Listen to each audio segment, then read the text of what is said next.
Capítulo 18. Cristina, esa grotesca sombra que deambulaba por las calles con más pena que gloria, esa representación de una figura quijotesca, pero sin la astucia de un loco, esa que en el barrio conocieran como la persona que había mantenido una relación con José, trataba de concentrarse en la lectura de un libro de alma filosófica, sentada en una butaca de un aspecto rancio de finales de los 70 o principios de los 80. El espacio que le rodeaba era el de una habitación donde había concentrado un pequeño gran tesoro de libros que nadie se atrevería a leer, porque son reliquias de siglos pasados, alejadas sus ideas de las que reinan hoy en día, porque fueron escritos cuando la vida tenía un olor distinto. Los muebles de esa habitación eran sencillos, pero se respiraba su aspecto rancio si se viera dicho escenario, y dejaban poco espacio libre, ya que entre tantas palabras pasadas impresas se había dejado un pequeño espacio a una mesa que ejercía la función de escritorio improvisado y preparado para un ordenador que había quedado anticuado por llevar en su sitio ya una década. La luz, más que luz, era una luminosidad decolorada, como toda la vida que contenía ese espacio. Olor a pasado para vivir el presente como si nada hubiera cambiado. Cristina se frotó los diminutos ojos con los dedos que desplazaron sus gafas hacia arriba por un instante. Esos ojos que, pese a su escaso tamaño, parecían querer escapar de sus órbitas, estaban cansados, porque solo ellos sabían que los días empezaban pronto y las noches acababan tarde, pese a que esa sombra tomara pastillas para dormir, las mismas con las que en las noches más duras valoraba suicidarse para alejarse de una vida que simplemente carecía de sentido para ella. Dejó de leer y reclinó la cabeza hacia atrás, sintiéndose apagada. Miró la pantalla del móvil y vio mensajes de las personas de siempre mientras respiraba el ambiente de esa luz pálida que ayudaba en poco a poder tener claridad en las ideas ajenas y menos en las propias. Se sentía deprimida, porque cuando la muerte llamó a la puerta de su familia, a ella le golpeó de lleno el corazón para dejarlo dentro de su pecho destrozado y dejar a su alma ciega para lo que le quedaba de vida. Pasó de vivir su existencia a dejar de verle sentido, y pensamientos negros rondaban sus días meditando sobre la ausencia de voluntad que ahora reinaba en su existencia por no querer seguir viviendo. Había en un pasado cercano valorado el suicidio, pero tan desesperada le dejó el destino que no era ya capaz siquiera de tomar una decisión cobarde. Se acercó a la cocina a tomar un vaso de agua, cocina que tenía el mismo aspecto de pasado, y cuando regresó a dejar su pesada levedad sentada en su sillón, recordó lo bien que lo pasó con José cuando le llamaba, y ella acompañaba a su amigo y a sus hijos a Puerto Venecia a pasear, o a celebrar un cumpleaños en alguno de los restaurantes que había en ese centro comercial. Añoraba esos tiempos en los que José le llamaba por las noches para hablarle de la desesperación que sentía por la situación que vivía, la incertidumbre de perder a sus hijos motivada por una exmujer que tenía odio en sus venas y que quería envolver a quien fuera su esposo en la mayor de las desgracias. Y Cristina, ella se sentía mal, porque en ese tiempo en el que mantuvieron su amistad le corroían los celos cuando José le hablaba de sus gustos hacia mujeres más jóvenes que ella, que le hacían sentirse desesperada, porque la naturaleza la hubiera dejado en el tiempo demasiado pronto, o al menos no ser coetánea de ese hombre que le parecía cuando le prestaba atenciones una persona excepcional. Cristina navegaba en los océanos de sus pensamientos, pero siempre iba a la deriva, porque jamás aprendió a sobrevivir, ya que solo se dejaba llevar, y no entendió jamás que José solo la veía como amiga, y solo la vería como tal, y en vez de saber ver la realidad, demostró que la miopía que le obligaba a llevar gafas no solo le afectaba a la vista, sino también a la forma de interpretar el mundo, porque ella quería que José la eligiera como pareja siendo como era que el divorcio había dejado solo a ese hombre y sin compromisos. Ella era simplemente un alma que en vida pasaba sus días en el purgatorio, y ese estado le corroía las entrañas, dejando el olor que desprende la inquina en cada uno de sus actos marcados por el odio. Cristina miró al techo, que era blanco, pero que bajo el efecto de luz de la lámpara parecía amarillento, y recordó cómo ese hombre le hacía sentirse utilizada porque José dejó de llamarla, dejó de contar con ella para sus salidas por la ciudad, cuando en realidad José tuvo que verse obligado a dejar en el camino a semejante persona que, lejos de acompañarle, se convertía en lastre por requerir más y más atenciones, por reclamar más y más que se cumpliera su voluntad, independientemente de la voluntad y los sentimientos de José. Ella, que con la inteligencia emocional que todas las mujeres tienen se ofrecía a ayudar a su amigo y que rabiaba porque él declinaba su invitación. Ella, que una noche en la que perdió el control tenía planeado acabar en la cama de su amigo con la excusa de que recordara el calor de un cuerpo a su lado cuando ella era frío y amargura. El ser humano, cuando pierde el norte, tampoco sabe caminar hacia otros puntos cardinales, y así era ella, una brújula que no marcaba camino alguno porque se había vuelto loca. Era tal su obsesión que llegaba a sentir a José en su habitación como presencia en medio de la noche, acompañándola en su vida de soledad impuesta por la realidad. Dibujó una leve sonrisa en esos labios escasos de carne y carentes de besos, que no era un símbolo de alegría, sino una mueca maligna, y pensó que sabía todo, pero nada contaría, porque no iba a ayudar a quien no siguió su voluntad. Cristina era un despojo humano, ya que conociendo el dolor que sufría un ser humano, no solo no era capaz de comprenderlo, sino que además, teniendo en su mano la posibilidad de evitarlo, lo dejaba conscientemente abandonado a su suerte. Cristina veía a su amigo José como quien ve a un perro atropellado y en vez de acudir a salvarlo con un gesto tan sencillo como es asistir a quien lo necesita, volvió en ese momento de necesidad la vista, pero además con la crueldad de quien sabe que este ser fallecerá. Ella conocía perfectamente lo que había sucedido con los niños desde el mismo momento en que el divorcio se perpetrara en esa pareja que antes viera siempre como ideal y después, conociendo lo que sucedió el día de su desaparición, prefirió guardar un silencio que interpretó como la merecida condena que José debía cumplir. Cristina se sentía feliz porque entendía que hacía pagar a José todas las penurias que le correspondían pagar. Cristina era simplemente venganza. Cristina se convirtió por su propia voluntad en el verdugo que conoce el destino de su víctima y que, pese a todo, ejecuta su trabajo sin la menor sombra de remordimiento, porque sabe que ese es su papel en la vida, asumido y querido. Prefirió ser la representación de lo peor cuando ella trataba de parecer lo que no era, un corazón caritativo que solo pretendía ayudar. Es un traje que sienta mal porque simplemente está confeccionado con la peor tela y por el peor sastre que se pudiera encontrar.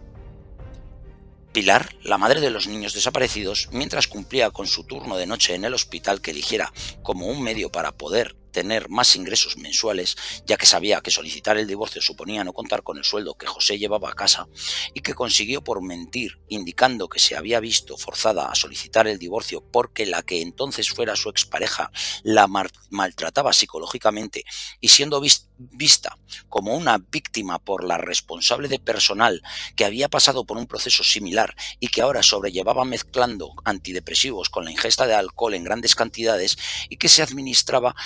como quien se lo administra para desinfectar una herida.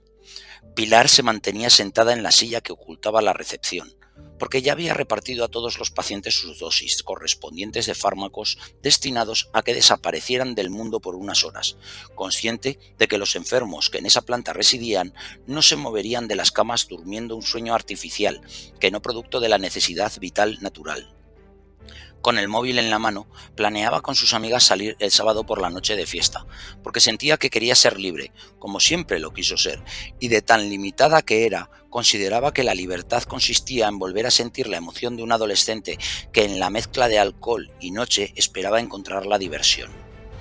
Gracias a tener impuesto laboralmente una vigilia nocturna habitual, salir para ella no sería problema, porque soportaría sin notarlo la noche y ver amanecer sin la mínima muestra de cansancio. De ese que llega en ocasiones para recordar a todo ser de la noche que le espera una cama que, acogedora, le dejaría en el camino correcto para soñar. Quería ser libre. Quería hacer lo que quisiese sin un marido que le afeara su conducta por tener a sus hijos en casa y no quedarse a disfrutar con ellos del tiempo antes de que pasara inexorable y se encontrara en un punto temporal en el que sus hijos hubieran crecido, perdiendo ella la oportunidad de haberlos acompañado todo lo que podría haberlos disfrutado. Ahora podía ir donde quisiera, hacer lo que deseara, porque ser quien deseara es lo que quería, porque había comprobado que el matrimonio le asfixiaba, quizá porque no fuera jamás mujer que asumiera de buen grado las responsabilidades y viviera con más ilusión lo que siempre aprendió en su casa desde niña, y es que siempre que hubiera una fiesta, ella debía participar sin perdérsela. Nació en un hogar que no era hogar, sino un mundo creado por sus padres a imagen y semejanza de una madre que no lo supiera ser, más preocupada en conocer lo que en las casas de sus vecinos sucedía. Una madre que vivía para aparentar ser lo que no era, porque no era nada, pero creía serlo todo. Una madre que dejara a sus hijas una noche con sus padres para irse de fiesta y que se vio sorprendida en el salón de baile por su padre, que no soportaba más los berridos de esas criaturas que le habían confiado, no por la necesidad, sino por la inutilidad. Una madre que tratara toda la vida con odio a la suya por no dejarle trabajar en una fábrica como hizo alguna de sus amigas, por dejarla encargada de las labores del hogar. Una madre que lo era tan mala que no supo cuidarlas y por eso una cayó rodando por las escaleras de la casa. Una madre que, más preocupada por hacer lo que veía, se dedicó a limpiar casas ajenas porque la suya le resultaba prisión, dejando a sus hijas solas y con la obligación de comprarle el pan antes de ir a la escuela.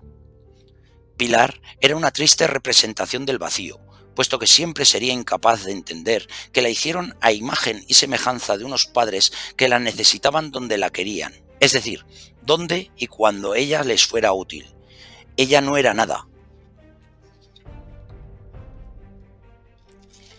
era y sería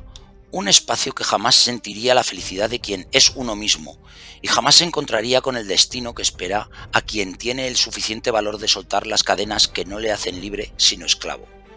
Pilar era la madre con menos instinto maternal que pudiera encontrarse, que para poder estar una noche de fiesta obligó a todos los miembros de su entonces familia a aguantar hasta que ella, el alcohol, le hizo acabar pegada a la taza del baño regurgitando su vacío, sin importarle que su hijo pequeño se quedara dormido sentado en las piernas de su padre y apoyado en una mesa, porque un baile y 2 tragos eran más importantes que una cama para su hijo. El inspector Raúl miraba una vez más las vistas que desde su habitación le permitían ver la grandeza del Parque José Antonio Labordeta,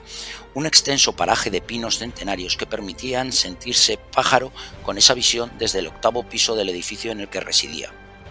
Aún en pijama, calculaba el tiempo que le quedaba para la jubilación, después de una vida que había cambiado mientras él se iba haciendo más mayor. Su hija, una adolescente de su tiempo, le daba sus quebraderos de cabeza en ocasiones. Ya le había conocido 2 novios, y el primero le sacaba 20 años, pero al menos en casa se comportaba con respeto, y había aprovechado sus estudios no mostrándose tan perezosa como para dejar de lado la opción que le daba la vida que había conocido para aprender. Le vino a la cabeza la imagen de José, ese hombre que jamás sabría si era o no culpable de todo lo que le hubiera sucedido a sus hijos, porque a él, por fortuna, no le correspondía juzgar, sino encontrar pruebas incriminatorias. Estaba cansado de los atestados que tenía que redactar, porque aunque fuera lector de novelas de ficción en su juventud, la redacción de informes había literalmente destrozado su capacidad narrativa, utilizando expresiones impersonales que quedaban perdidas en la redacción de frases que no alcanzarían la gloria que debería esperarse de los millones de palabras que redactó a lo largo de su carrera profesional. En unos años se acabaría ese tedio de relaciones humanas con sus compañeros y compañeras que eran una fachada demasiado débil como para soportar el peso de los conflictos que en ocasiones se ocasionaban. Envidias, zancadillas y demás actitudes mediocres eran el ambiente que cada vez él sentía más viciado y más pesado. Y ese tipo, José, sería el último quizá gran criminal que pasaría a un informe que enterraría un nombre y unos apellidos que descansarían en una estantería del archivo policial. que no era más que un cementerio donde descansaba la vida de personas que pasaron por allí, por la comisión de delitos, y que reposaban tras las lápidas formadas por los archivadores de cartón con la reseña del número de expediente administrativo correspondiente, dejando en quien lo pensara la sensación de estar frente a una fosa común donde habían quedado las huellas de sus seres que decidieron no cumplir las normas de la sociedad y que por ello pagaron. José era un maltratador de catálogo, por las descripciones que su exmujer había hecho de él y de sus actos estando casado y después, en el tiempo de divorcio. Pero Raúl sentía que ese hombre no cumplía con el prototipo de criminal, siquiera el de violencia doméstica, sino más bien lo sentía como un tipo que en el camino de la vida se había perdido y no sabía ni por qué estaba donde estaba, ni siquiera dónde estaba. No era un enajenado, como habían demostrado las periciales psicológicas que se le habían realizado, y más bien sentía que era ese ser que está en un lugar equivocado en el momento en el que no debería estar, y con las compañías que no debió jamás tener. Nada de eso importaba realmente. El magistrado decidiría, y él hizo junto con sus compañeros su trabajo.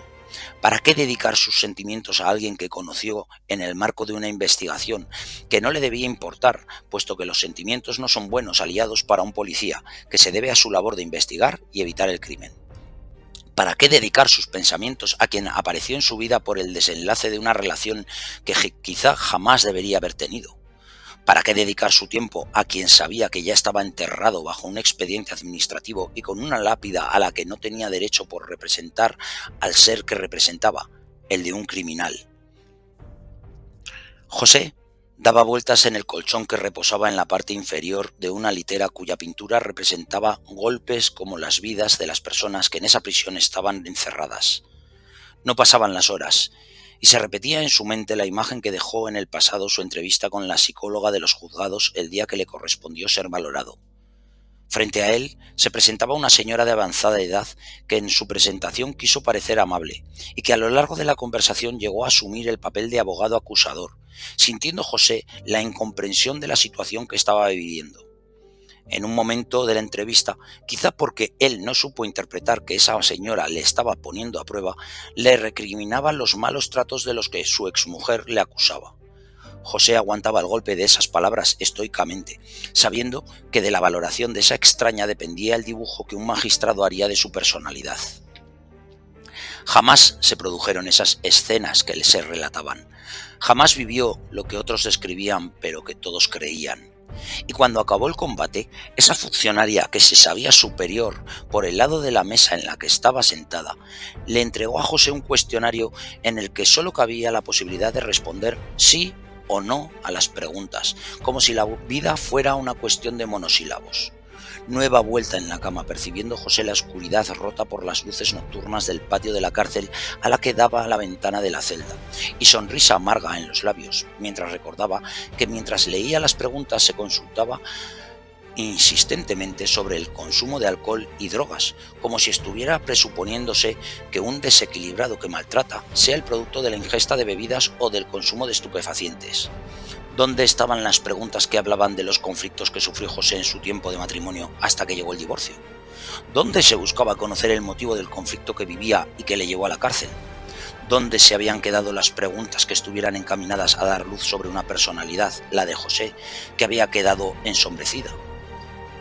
Sentía el dolor de las piernas que estiraba de forma nerviosa, intentando ahuyentar la molesta sensación que a menudo tenía en sus extremidades mientras estaba tumbado. El silencio pesaba en medio de la noche y a sus oídos llegaba la gravedad de la respiración de su compañero de celda, un tipo que había llegado allí por un delito de tráfico de drogas. La psicóloga le consultó antes de dar por zanjada la entrevista si deseaba declarar algo más, y en ese instante, tras 2 horas en las que José se enfrentó a ser el protagonista de un monólogo en el que no podía siquiera tener el control de su guión, solo alcanzó a tratar de hacer un resumen de la imagen que quiso proyectar de sí mismo, y que era la que defendiera con insistencia, que le dibujaba como el ser que siempre se preocupara por sus hijos, siendo no el mejor padre que existiera, sino el mejor que supo ser, pero sabiendo que cargaba con el peso excesivo que doblaba las rodillas de la realidad para evitar que el libre se levantara y mostrara que era más de lo que los demás insistían en creer. La psicóloga quiso cerrar la entrevista demostrando quizá que ella era la que tenía el control y dijo: En ocasiones tenemos que ser conscientes de que dependemos de las decisiones de los demás y en esos momentos no podemos hacer nada para cambiar las cosas. José se mantuvo en silencio. No respondió en ese instante y, como siente en ocasiones todo ser humano, tuvo en su boca las palabras que sentiría desde entonces que debió decir, sintiendo en lo más profundo de su ser el pesar de no haber sabido escupir las palabras que debió dejar libres en ese momento de su existencia. Y mirando con los ojos abiertos pero sin ver, habló en silencio para decir lo que en su ser sintió que se quedó. Es cierto, pero es injusto, porque nadie tiene derecho a valorar a los demás y mucho menos a imponer el futuro del resto de la humanidad.